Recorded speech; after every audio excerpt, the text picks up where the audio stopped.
Jumpa lagi dengan aku Rahmat. Ya, konten kali ini kita akan bikin konten seperti yang sebelumnya, tapi ini edisi Ramadan ya ini ya. Jadi kita nggak bahas yang serem-serem dulu.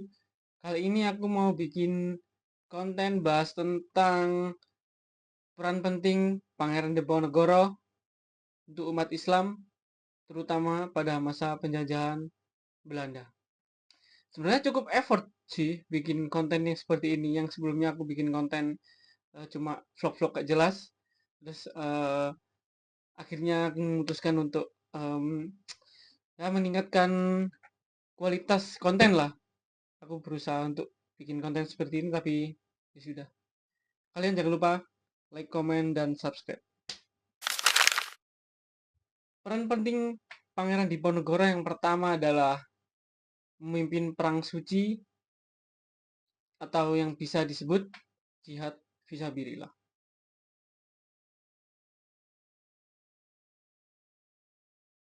Pangeran Diponegoro memimpin perang Jawa pada tahun 1825 sampai 1830 yang dianggap sebagai perang suci untuk membela agama Islam dan rakyat dari penindasan kolonial. Ia menekan bahwa perjuangan bukan hanya soal politik, tapi juga untuk menegakkan agama Islam.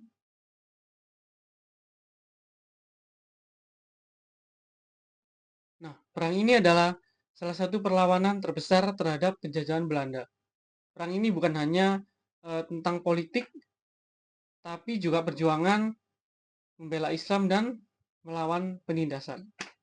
Latar belakang tentang perang atau jihad fisabilillah ini, Belanda semakin menekan rakyat dengan pajak tinggi dan intervensi terhadap budaya serta agama. Nah, mungkin uh, Belanda ini sudah semakin menjadi-jadi ya. Jadi Pangeran Diponegoro ini menentang kebijakan kolonial yang merusak moral dan ekonomi rakyat yang terutama ada di Jawa.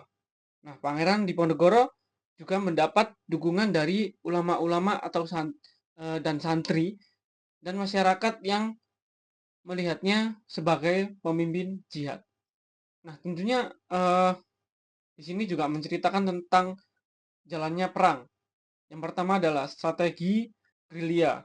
Pasukan Diponegoro menggunakan taktik gerilya dengan berpindah dari satu titik ke titik lain.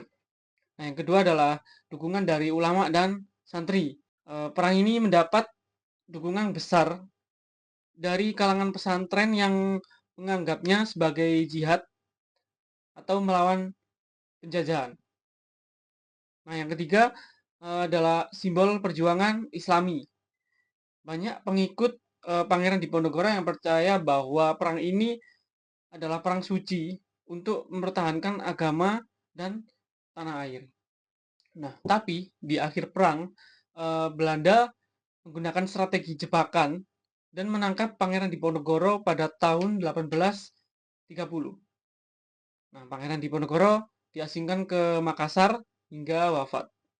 Tetapi semangat jihadnya terus menginspirasi perjuangan umat Islam di Nusantara. Nah, makna yang bisa kita ambil dari perang suci ini adalah mengajarkan bahwa perjuangan melawan ketidakadilan adalah sebagian dari ajaran Islam. Menjadi inspirasi bagi perlawanan rakyat Indonesia melawan penjajahan di masa depan. Memperkuat peran Islam dalam perjuangan kemerdekaan. Peran penting Pangeran Diponegoro yang kedua adalah penyebar dan pelindung ajaran Islam.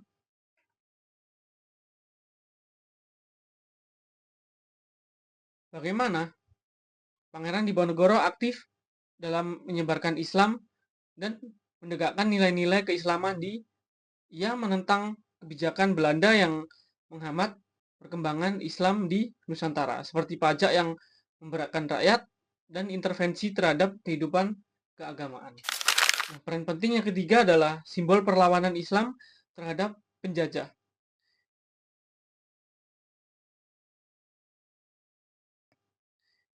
Pangeran Diponegoro adalah tokoh yang menginspirasi umat Islam untuk bangkit melawan penjajahan dengan semangat keislaman. Banyak kiai, santri, dan ulama yang bergabung dalam perjuangannya karena melihatnya sebagai pemimpin yang menjalankan jihad. Peran utama yang keempat adalah mendirikan basis perjuangan berbasis Islam.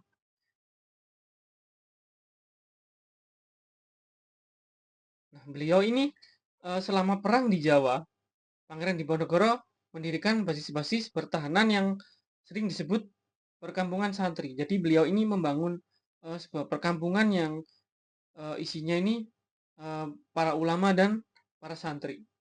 Di tempat-tempat ini, selain strategi perang, para pengikutnya juga memperdalam agama Islam. Jadi di dalam kampung ini beliau ini bukan hanya mengajarkan tentang sebuah strategi perang atau taktik perang atau bagaimana caranya perang, tapi beliau juga mengajarkan agama eh, ke semua masyarakat atau ke semua santri-santrinya. Untuk peran penting yang kelima adalah menjaga identitas Islam dalam budaya Jawa.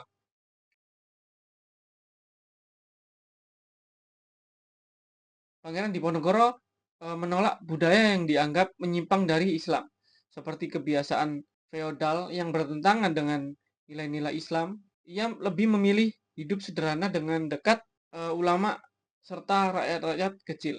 Nah, perjuangan Pangeran Diponegoro tidak hanya berdampak dalam konteks politik dan militer, tapi juga memperkuat identitas Islam di Nusantara.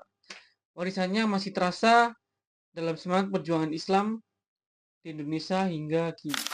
Pangeran Diponegoro ini eh, perannya cukup banyak ya untuk perkembangan agama Islam di Nusantara ini ya. Oke, mungkin itu saja yang bisa aku bagi informasi tentang penyebaran atau peran penting Pangeran Diponegoro di Nusantara. Kalian jangan lupa like, comment, and subscribe.